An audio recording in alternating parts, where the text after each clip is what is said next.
आज हम इस वीडियो में 4 स्टॉक साथ में डिस्कस करेंगे।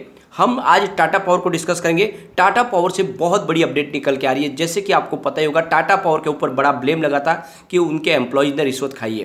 तो अब इसके ऊपर क्लेरिफिकेशन मांगा गया था एक्सचेंज की तरफ से, तो उसका जवाब आ गया है टाटा पावर की तरफ से। दूसरी तरफ टाटा पावर बहुत बड़ा एक ख्वाब लेके आगे चल रही है। क्या आने वाले समय में टाटा पावर में बहुत ही ज़बरदस्त तेज़ी आने वाली है। यहाँ पे टाटा पावर ने अपनी एजीएम रखी थी, उस रिजल्ट निकल के आ चुका है। इन सारी बातों को इस वीडियो के माध्यम से डिस्कस करेंगे और क्या टाटा पावर में हमें इन्वेस्टमेंट करना चाहिए, क्वार्टर वन की क्या संभावना बन रही है, कैसा रह सकता है। और दूसरी तरफ विप्रो लिमिटेड के लिए एक बहुत बुरी खबर निकल के आ रही है। यहाँ पे क्या है बैड न्यूज़, उसको डिस्कस करेंगे। और क्या आने वाले समय में विप्रो में और गिरावट की संभावना बन रही है, क्या हमें डीप में इस समय विप्रो में खरीदारी करनी चाहिए या फिर इस समय विप्रो से हमें बाहर निकल जाना चाहिए। तो बहुत सारी सवाल हैं जिनके जवाब जानने की कोशिश करेंगे इस वीडियो के माध्यम से। दूसरी एक और कंपनी को डिस्कस करने वाले जो आपको शानदार बोनस देने जा रही है। ये कंपनी पहले भी बोनस दे चुके हैं 2021 में, अब 2022 में फिर से आपको बोनस दे रही है, यानी अच्छा इसका ट्रैक रिकॉर्ड है। लेकिन एक बात का ध्यान रखिए, ये एनएससी में लिस्टेड नहीं है, सिर्फ बीएससी में ही आप इसमें खरीदारी कर सकते हैं। और एक कंपनी को डिस्कस करेंगे जो बहुत ही मजबूत कंपनी है, लगातार आपको बहुत ही शानदार डिविडेंड देती है। फिर से इन्होंने अच्छा डिविडेंड डिक्लेयर किया है। तो ये 4 स्टॉक हम साथ में डिस्कस करने वाले हैं। लेकिन फ्रेंड, उससे पहले अगर आप पहली बार हमारे चैनल पर आए तो चैनल को सब्सक्राइब कर दीजिए, एक बेल आइकॉन दबा दीजिए ताकि जब भी नया वीडियो बने पहला नोटिफिकेशन आपको मिले। वीडियो पसंद आए तो लाइक शेयर जरूर कीजिए। चलो फ्रेंड्स, वीडियो स्टार्ट करते हैं। मैं हूं आपका दोस्त एसबी दवे और हमारे अपने चैनल ऑनलाइन कमाई में आपका बहुत बहुत स्वागत है। सबसे पहले टाटा पावर की बात करें तो स्टॉक 219 पर क्लोजिंग दी थी फ्राइडे के दिन, जहां पे 2.33% की हमें शानदार तेजी देखने को मिली, यानी लगभग 2.5% की तेजी के साथ में क्लोजिंग दी है। स्टॉक काफ़ी मजबूत लग रहा है, अच्छी खासी यहाँ पे वैल्यूबल बाइंग हो रही है, क्योंकि इसने 200 का लो बनाया, वहाँ से फिर से इसने बाउंस बैक की संभावना बनी है और यहाँ से खरीदारी की शुरुआत भी हुई है। अब यहाँ पे एक मैटर बन के आया था, जहाँ पे आप देखोगे तो पावर ग्रिड कॉरपोरेशन के साथ में मिलकर टाटा पावर के ऊपर ये ब्लेम लगा रहे कि इनके 5 एम्प्लॉयज़ ने रिश्वत खाई है कुछ कॉन्ट्रैक्ट के लिए। अब यहाँ पे टाटा पावर के पास ये इसका क्लेरिफिकेशन मांगे गए एक्सचेंज की तरफ से कि ये क्या बात सच है, क्या आपके एम्प्लॉयज़ ने रिश्वत खाई है। तो अब यहाँ पे टाटा पावर की तरफ से क्लेरिफिकेशन आ गया है कि इस मामले में हमारा कोई भी बंदा इन्वॉल्व नहीं है, यानी हमारे एम्प्लॉय ने ये रिश्वत नहीं खाई है। ये पूरा का पूरा जो मामला है ये हमारी तरफ से ये झूठा है, फर्जी है। जो भी रिपोर्ट निकल कर आई थी बहुत सारे न्यूज़पेपर के अंदर, वो गलत है और इसका हम खंडन करते हैं। तो एक तरह से टाटा पावर की तरफ से खंडन किया गया कि हमारा कोई भी इसमें एम्प्लॉय इसमें इन्वॉल्व नहीं है। तो ये आप समझ सकते हो कि टाटा पावर की तरफ से क्लेरिफिकेशन आ चुका है। दूसरी तरफ अगर आप देखोगे तो टाटा पावर एक तरह से देखें तो बड़ा सपना देखा है टाटा पावर ने। आने वाले समय में ग्रीन एनर्जी सेक्टर में बहुत ज़्यादा प्रचुर संभावनाएं बनने वाली है और इसका फ़ायदा टाटा पावर उठाने वाले हैं। तो टाटा पावर की तरफ से कहा गया है कि हम आने वाले 5 साल में इसमें करीब 75,000 करोड़ का निवेश करेंगे। कंपनी की तरफ से कहा गया है कि यहाँ पे फाइनेंशियल ईयर 2022 में हमने 707 मेगावाट की कैपेसिटी और इंस्टॉल कर ली है। साथ में उनका कहना है कि हमारी जो ईपीसी ऑर्डर बुक है वो 13,000 करोड़ रुपीज़ का ऑर्डर हमारे पास फिलहाल है। और साथ में 4GW यानी गीगावाट का सोलर सेल और मॉड्यूल का मैन्युफैक्चरिंग का कामकाज भी अभी हमने हाथ में लिया हुआ है। और उनका कहना है कि इसके लिए हम 3,000 करोड़ रुपीज़ का तमिलनाडु में निवेश करने जा रहे हैं। कुल मिला के इनका विजन बहुत बड़ा है। लगातार ईवी चार्जिंग में भी कंपनी आगे बढ़ रही है, बहुत सारे बिजनेस टाइप कर रही है। तो कंपनी आप देखोगे सोलर सेल और मॉड्यूल्स के ऊपर काम कर रही है, ईवी चार्जिंग के ऊपर काम कर रही है और सोलर रूफटॉप के ऊपर भी काम कर रही है। कंपनी का कहना है कि हमारा जो स्मार्ट मीटरिंग का जो सिस्टम है वो भी चल रहा है। यानी कंपनी अपने डिस्कॉम के लिए स्मार्ट मीटर लगा रही है, जिससे वहाँ पे जो चोरी होती है बिजली की वो भी रुक जाए। तो आप देख सकते हो कि टाटा पावर आने वाले समय में आपको बहुत तेज़ी से आगे बढ़ता हुआ दिखाई दे सकता है। तो यहाँ पे मौका है, जब खरीदारी करें टाटा पावर में आने वाले समय आपको बहुत ही शानदार रिटर्न मिल सकता है। यहाँ पे टाटा पावर की तरफ से कहा गया है कि 2040 तक हम नेट जीरो कार्बन पॉलिसी पर चले जाएंगे, यानी हमारा जो भी इलेक्ट्रिसिटी का जनरेशन होगा उसमें किसी भी तरह का कोई पोल्यूशन नहीं होगा। जैसे कि सरकार ने 2070 के लिए अपना गोल सेट किया, लेकिन टाटा पावर उससे पहले ही यानी 2045 तक जीरो कार्बन पे चले जाएंगे। तो कुल मिला के आप देखोगे तो टाटा पावर मजबूती से अपने कारोबार को आगे बढ़ा दिए। यहाँ पे इनकी 7 जुलाई को एजीएम थी, उसकी रिपोर्ट जो है सामने निकल के आ चुकी है। एजीएम में जो इन्होंने मार्च क्वार्टर का रिजल्ट डिक्लेयर किया था उस रिजल्ट को पेश किया। दूसरी तरफ यहाँ पे कंपनी ने डिविडेंड डिक्लेयर किया था, तो उसकी भी अप्रूवल मिल चुकी है। जल्द ही आपको डिविडेंड मिलने वाला है टाटा पावर में भी। तो यहाँ पे बहुत सारी संभावना बन रही है टाटा पावर को लेकर। यहाँ पे अगर हम टाटा पावर की बात करें तो कंपनी बहुत मजबूत है। ये बहुत ही पुरानी कंपनी है, यानी 1919 की कंपनी है, जब देश आज़ाद नहीं होता उसके पहले की कंपनी है। यहाँ पे अगर हम क्वार्टर 4 के रिजल्ट की बात करें तो कंपनी ने 12,290 करोड़ रुपये का टोटल इनकम बताई थी।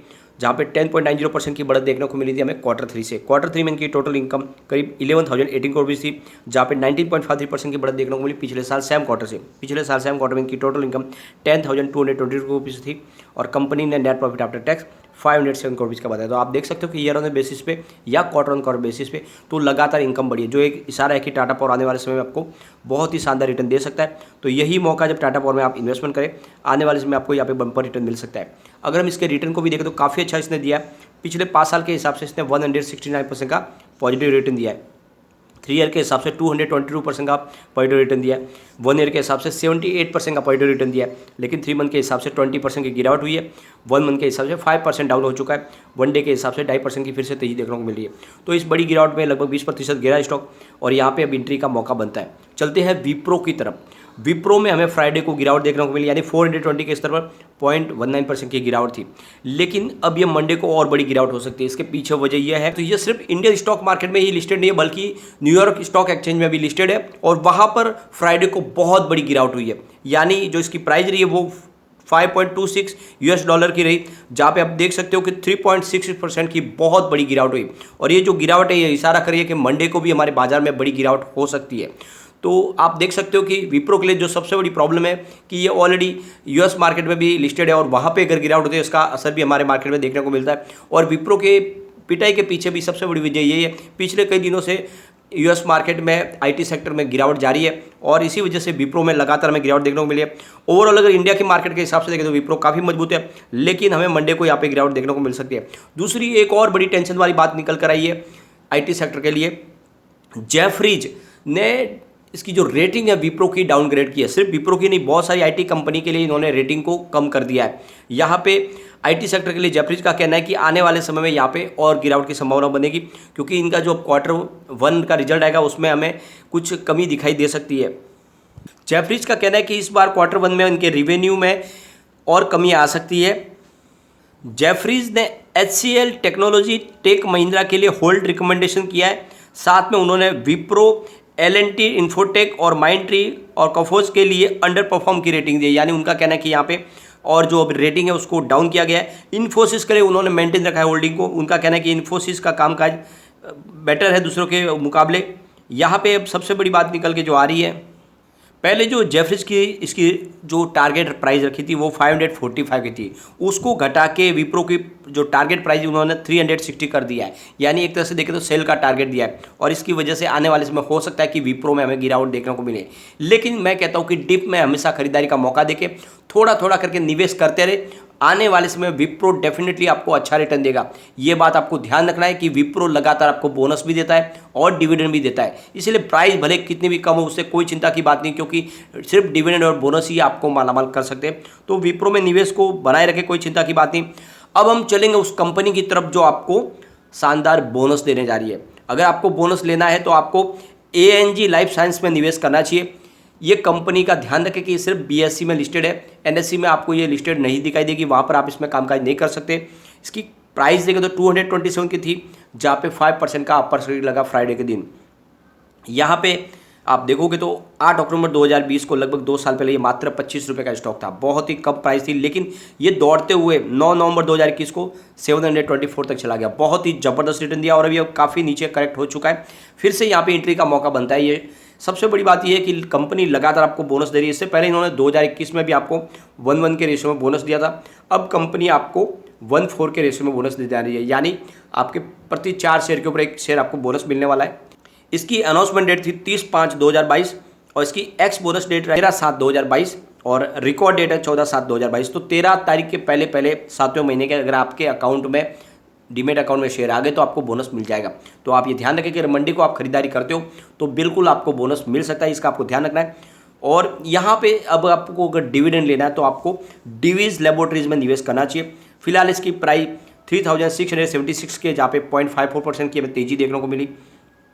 यहाँ पे अगर आप देखोगे तो 5 साल पहले स्टॉक की प्राइस मात्र 735 के आसपास थी, यानी 735 का स्टॉक जो था वो दौड़ते हुए करीब 5375 तक चला गया, यानी 5.5 तक चला गया था ये 14 अक्टूबर को। अभी फिलहाल 3500 के आसपास मिल रहा है, तो बिल्कुल काफ़ी करेक्ट हो चुका है, एंट्री की जा सकती है और कंपनी बहुत मजबूत है। ये कंपनी आपको लगातार अच्छा डिविडेंड देती है, इसका ट्रैक रिकॉर्ड बहुत मजबूत है। फिलहाल कंपनी आपको 1500% का डिविडेंड देने जा रही है। पर शेयर आपको 30 रुपीज़ का डिविडेंड मिलेगा और इसकी अनाउंसमेंट डेट 23/5/2022 थी और इसकी एक्स डेट है 11/8/2022। तो उसके पहले अगर आप शेयर खरीद लेते हो तो आपको बिल्कुल डिविडेंड मिलेगा और लगातार कंपनी डिविडेंड दे सके। और कंपनी ने Q4 का रिजल्ट जो पेश किया था बहुत ही शानदार था। यहाँ पे रेवेन्यू कंपनी का 2.52 थाउजेंड को भी निकल कर आया, जहाँ पे 40.83% की ईयर ऑन बेसिस पे बढ़त देखने को मिली। नेट इनकम 894.64 करोड़ रुपीज़ की रही, जहाँ पे 78.21% की ईयर ऑन बेसिस पे बढ़त देखने को मिली। और नेट प्रॉफिट मार्जिन 35.52% रहा, जहाँ पे 26.54% की ईयर ऑन बेसिस पे बढ़त देखने को मिली। तो आप देख सकते हो बहुत ही बेहतरीन रिजल्ट पेश किया Q4 का और इसलिए इसमें आप निवेश कर सकते हैं।